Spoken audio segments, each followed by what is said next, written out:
Et comment je rebondis, moi, lectrice, après un tel appel à la guérilla spirituelle qui ne sied ni à Christ ni à moi? Peut-être en allant l'accomplir justement, cette guérilla, mais avec une éthique claire, immuable, précise. Il faut ici, lectrice, que tu te plonges un peu dans du spirituel, plus ésotérique. Aller reconquérir par la prière chaque lieu de culte dont on a exclu des gens. Aller proclamer dans mes prières l'amour de Dieu pour chacun de ses enfants, quelle que soit son origine, sa couleur, sa religion, son genre, son orientation sexuelle ou je ne sais quoi, dans chaque église dont on exclut. Pas brillant, pas grandiloquent. Tu diras peut-être même vain. Pourtant, je refuse d'y croire. Si Dieu nous a enseigné une chose, autre que l'amour, c'est bien le poids du verbe et de sa manifestation dans le réel. Donc, par mes paroles, comme des bénédictions proférées par une vieille femme voilée et ridée sur son chapelet en nacre, professer l'inverse des paroles blessantes et humiliantes de l'institution. Est-ce que je cherche ainsi à nettoyer l'aura des bâtiments ? À faire en sorte que quelqu'une qui y entrerait pour s'y recueillir en silence puisse ressentir les bras aimants de Dieu et pas l'écho sordide des paroles d'exclusion ? Reprendre les lieux puisqu'ils ont une vocation publique et salutaire. Qu'importe ce que les hommes, et parfois les femmes, y font. Pour permettre à chacun, si elle entend l'appel au fond de son âme de se rapprocher du divin, de ne pas en être empêché par la seule atmosphère d'un lieu pourtant désert. Je crois beaucoup à la stagnation des mots dans l'air, c'est pour ça que je tiens autant à cette discipline à laquelle je m'attache autant que possible. Peut-être, lectrice, que je ne fais que me bercer d'illusions, comme avec mon idée de voir des esprits, mais franchement, si tu te raccroches autant au rationnel, que fais-tu encore là à lire ces pages ? Il n'est pas ici question de ce genre de logique. Et au pire, si ça ne fait rien, ça ne fait pas de mal. Allons. Si tout cela était si vain, tu sais toi-même, lectrice, que je ne recevrais pas tant de haine pour les prières inclusives, d'apaisement, de guérison que je diffuse sur les réseaux. Je ne m'en offusque plus, je ne m'en inquiète plus. Je les traite peut-être avec une forme de mépris, quoi qu'il en soit, je leur interdis de m'atteindre. Si ces personnes ont besoin de haïr et de discriminer pour se définir, quel vide que leur intériorité. Ou quelle impensée que leur douleur. Probablement les deux. Et puis, maintenant, tu le sais, des malédictions, j'en ai vu dans ma vie, et pas seulement celles dont je t'ai parlé plus haut. Alors je sais m'en défaire, m'en protéger ou à qui m'adresser dans le cas contraire. Je ne crois pas à une spiritualité qui tracerait une ligne claire entre l'ésotérisme et elle-même. Je ne crois pas à une spiritualité du rationnel, du convenable, du certain et de l'exégèse brute. Je crois à une spiritualité de la matière, de l'empirique, de la gnose et de l'illumination. Je crois à une spiritualité qui ne fait pas que pérorer et théoriser ce qui est bien. Je crois à celle qui se retrousse les manches et le fait, que ce soit dans n'importe quel plan de réalité, distribuer des repas aux pauvres, soigner l'âme et le physique, apporter son aide, sa capacité à réconforter, dans tous les domaines. Y compris si cela sort de l'ordinaire, y compris hors des sentiers battus de la raison et de l'admis. Une règle que je m'applique, ne pas me prendre pour ce que je ne suis pas. Je ne suis pas un mage, je ne suis pas un prophète, je ne suis pas un saint, je ne suis ni plus ni moins que toi, un enfant de Dieu qui tente de faire ce qu'elle peut avec les moyens du bord, dans ce grand n'importe quoi qu'est notre monde. Je l'ai déjà dit, le tout, c'est de trouver la balance, la fine ligne entre l'humilité et ce qu'on pourrait appeler l'humilisme, le fait de s'humilier, de s'autodéprécier. Savoir qu'on est une lampe, peut-être très brillante et efficace, mais pas le soleil. Je ne dis pas que le cap est facile à tenir. Bien souvent, on se désespère et on a l'habitude de cacher notre lumière puisqu'on nous demande de la justifier. On prétend tellement que ce qui se conçoit bien s'énonce clairement, qu'à défaut d'explications audibles, compréhensibles, jugées appropriées, on est rejeté pour cause de folie ou de caractéristiques négligeables. Je dis « on » sans trop savoir à quel groupe je m'adresse. Tu me diras, lectrice. Donc oui, parfois on se sent seul, on a froid dans les os de cette solitude sociale profonde du neurodivergent. Solitude métaphysique parfois, mais qui sans cesse est à nouveau comblée par Dieu. Il faut des années, des siècles peut-être, pour déconstruire l'habitude prise de ne pas être digne d'être écouté, de sortir de la zone de l'incompréhension perpétuelle et par défaut. Mais si l'on pousse ses limites, et j'entends par limites les présupposés que nous avons tous dans nos têtes, on peut avoir la chance invraisemblable de rencontrer des personnes qui nous comprennent, nous accueillent.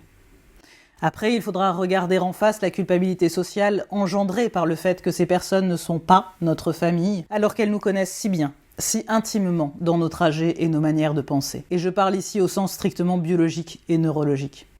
Tandis qu'elle nous comprend si peu. J'imagine fort bien, lectrice, que cela se produit pour tout un tas d'autres différences. Tu penses LGBTQIA+, et tu as raison.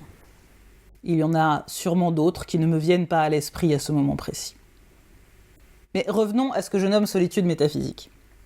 Bon, lectrice, je ne vais pas te faire tomber de ta chaise si je te dis que chez moi, cette solitude demeure pour toujours pleine de Dieu. Ouais, c'est bien ce qui me semblait.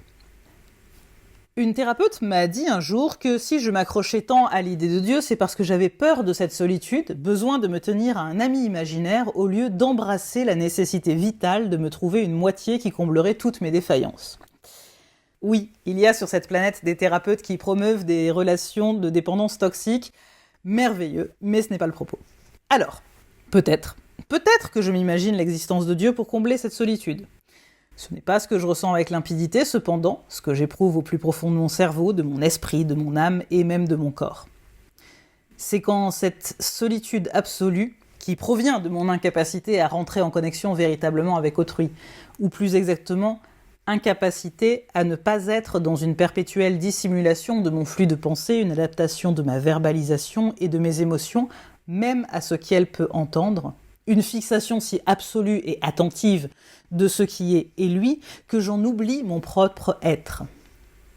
En cette solitude, donc, quand je constate ce manque de connexion, ce vide où je me perds moi-même tout à fait à bout de force et de suradaptation, il reste la lumière souveraine de Dieu. L'embrassade absolue de Dieu qui me dit que tout va bien, qu'elle est là, qu'elle m'aime et me comprend, sans même que j'aie besoin de me comprendre moi-même.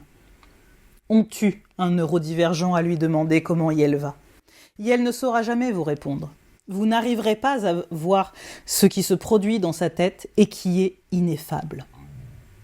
On tue une neurodivergente à lui demander d'expliquer ce qu'elle ressent, même en partant des meilleures intentions. Avouez plutôt votre incompréhension. Dites qu'elle peut faire ce qu'elle veut pour se mettre à l'aise. Dites que vous chercherez à comprendre ses comportements. De grâce, ne pressez pas de 1000 questions, ne vous étalez pas en expliquant que « sûrement c'est ça que tu as, moi c'est ce que je ressens, donc toi aussi ». Bien sûr que vous ne pensez pas à mal, mais c'est aussi absurde que de dire à un gay « Ah, j'ai un ami gay, il faut que je te le présente, vous vous entendrez sûrement très bien ». Et donc, dans ce sentiment de solitude, Dieu. Revenir à Dieu, c'est personnellement ce qui m'évite les crises de surchauffe sensorielle ou cognitive. Revenir à ce sentiment de Dieu en moi. Prier aussi. Ce que j'ai pu enchaîner comme chapelet dans des environnements trop agressifs, après des soirées entières de conversations sociales sans fond ni vérité, après ces longs moments de vernis social. Donc oui, ma foi est innée et inébranlable. Je serais morte il y a bien longtemps si je ne sentais pas Dieu en moi. Non pas que je pense que le suicide soit un péché, je ne suis pas là pour discourir de ce genre de choses, mais parce qu'au fond de moi, il y a quelque chose qui me comprend et me réconforte malgré tout, toujours. Et que si cela n'était pas le cas, alors il n'y aurait plus rien eu que le sentiment de perpétuelle étrangéité. Oui, j'emprunte ce mot à l'arménien, je l'ai découvert avec le merveilleux poème éponyme de Misak Manouchian. Étrangéité non seulement à une ville, une nation, un groupe social, une famille ou que sais-je, mais à la création tout entière. C'est peut-être pour cela que l'on a théorisé le royaume de Dieu comme cette parcelle à laquelle nous appartenons en étant de ce monde sans en être.